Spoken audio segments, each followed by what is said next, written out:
Good afternoon. Say, I'm just building a bunch of spinner rigs for a friend of mine with the Smilie blades, and he wanted a stinger hook, so I was just going to do a short little how to build these rigs, how I do it anyway. So, anyways, you take your J hook. This is a number 4 J hook. It's going to be my bottom hook. I slide it in there like this. I give lots of tail chain, and I just tail line. Don't be cheap on your line. So put about 7 wraps on it, 7 or 8 wraps. It doesn't really matter. There's nothing scientific about it. And then make sure you don't overlap it, and you pull it tight like that. Clip off this tail. And on these, I am going to use a slow death hook on the front. And on a slow death hook, if you can see, there's a little tiny barb that comes off the side of this, up on the shank, right below the eye. If you leave that on, even though I'm using a 15-pound Seaguar fluorocarbon, that will cut your line, and if you get a fish on, especially a big one, on your stinger hook, it'll rub and cut that. So I take my needle nose pliers, go around it a couple times, and make that right smooth. You can't even feel it. So then after that, I take my line again. I slide up from the back side like this through the hook, coming up like this, and you find the right length, what you like to run for length. And I like to run fairly big crawlers, so I'm going to leave like 2.5 inches. Run through, come back with your main line, give it 6 or 7 or 8 or 9 wraps. Just make sure you don't overlap it. It's right smooth. And you can either come from the top or the bottom of this. I guess it doesn't matter. I usually just come from the bottom, run it up through there, pull her up, snug it up tight like that, and it's laying right flat on this hook shank.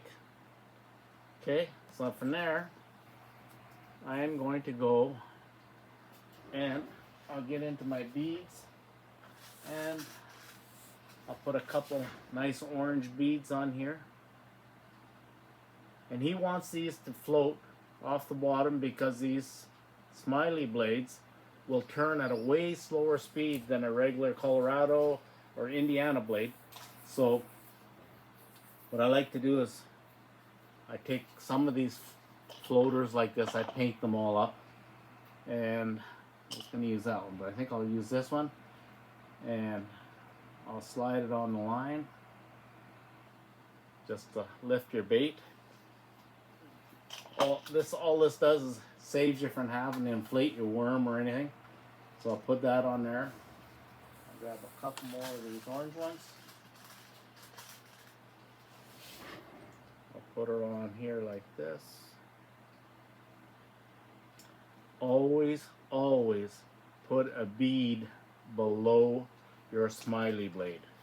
And then I'll go into here, I'll pick up a Smilie blade. This orange will be good.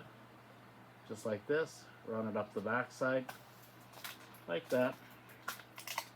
So this is what you have right there. And then I usually put a bead in the front. I don't know why. It's not necessary, but I do it. Put this bead in here.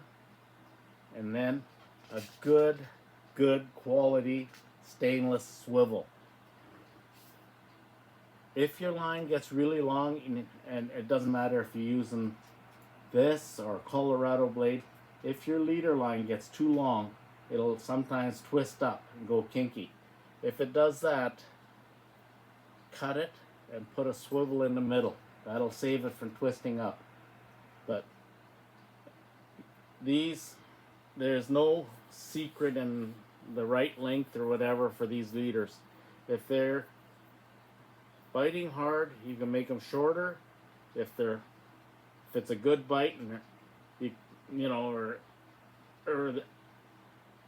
they're really picky, you can make them longer.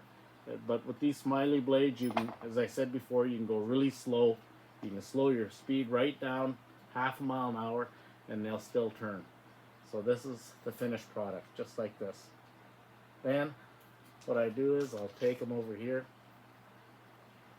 and I'll wrap them on a tube like this. I got them all marked and I got them split. I'll just go up here, show you they're split. I'll put my swivel, start with your swivel side in the split, like this, and then just wrap it around. And this is how I store them. I keep them in the boat like this. They're just a handy way to keep them. Lots of times I'll ship them out to customers too, this same way. I do a bunch of these for friends and customers. And so anyways, that's how we do it, and I hope that helps you. It's just a suggestion anyway.